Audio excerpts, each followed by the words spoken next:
Okay, let's jump right in. We're starting this deep dive with some, frankly, pretty surprising news. It involves a very well-known casual dining spot, the Caribbean-themed one. Bahama Breeze. Exactly, Bahama Breeze. And what seems like a really sudden, maybe even harsh move by its parent company, Darden. Well, it's more than just one restaurant chain having issues. It feels like a bit of a warning sign for the whole casual dining world. It really does. So, our mission today is to unpack what exactly went down, Darden Restaurants' thinking behind it, their strategy, and what these big changes tell us about the bigger shifts happening in the full-service restaurant industry right now. Okay, let's unpack this. Yeah, and what's really striking here is just how fast Darden moved. Back in May 2025, they just abruptly shut down 15 Bahama Breeze spots. 15. Yeah, 15. And to give you some context, that's about a third of the entire brand. Like one-third of their restaurants just gone almost overnight. And not just in one state, right? It was spread out.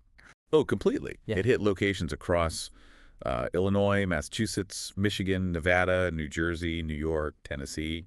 A whole bunch of states. Plus, Florida got hit hard, too. I saw Gainesville, Naples, Daytona Beach, Sunrise, Oakland Park.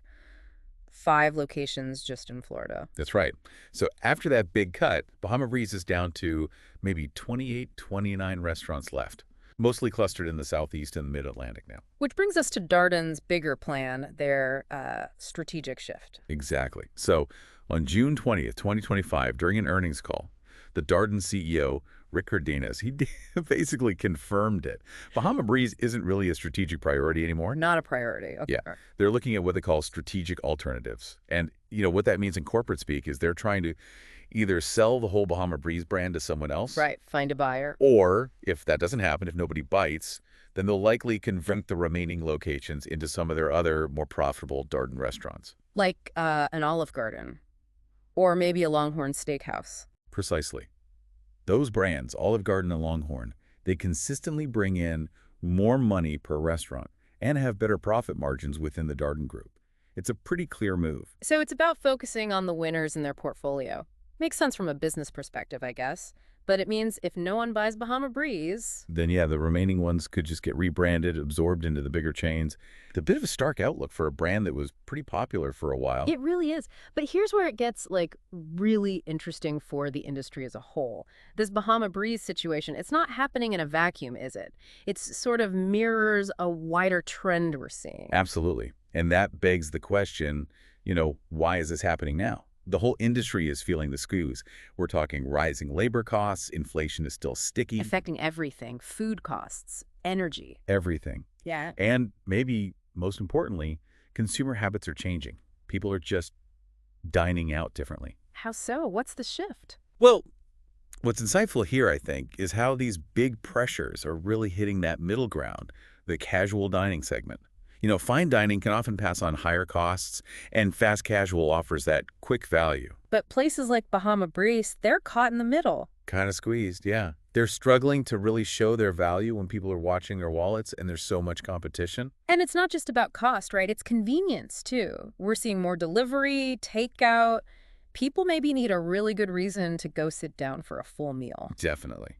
That experience has to be compelling. And we've seen other big names facing similar headwinds, haven't we? Oh, yeah. You think about Hooters, Denny's, Red Lobster, which had its own huge issues recently, TGI Fridays, Applebee's.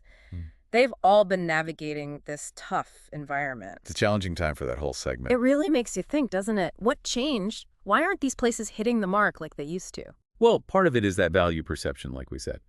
And for Bahama Breeze specifically, the numbers weren't great either.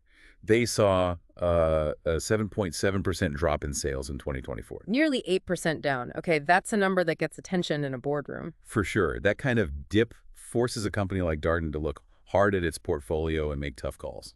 So the bottom line here seems pretty clear. Bahama Breeze is at a major turning point.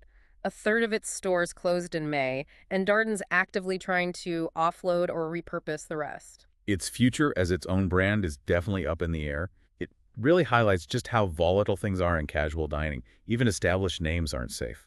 So for you listening, thinking about where you eat, these changes matter. It's not just one restaurant chain. It could signal a real shift in the kinds of dining options available to us down the road. Yeah, what survives and thrives might look different in a few years. So final thought then. what does this all really mean? When you look at these big industry trends, the economic pressures, which other familiar casual dining chains do you think might be next? Could they face a huge change or maybe even disappear? And what shifts are you actually noticing in how you or people around you are choosing to dine out these days?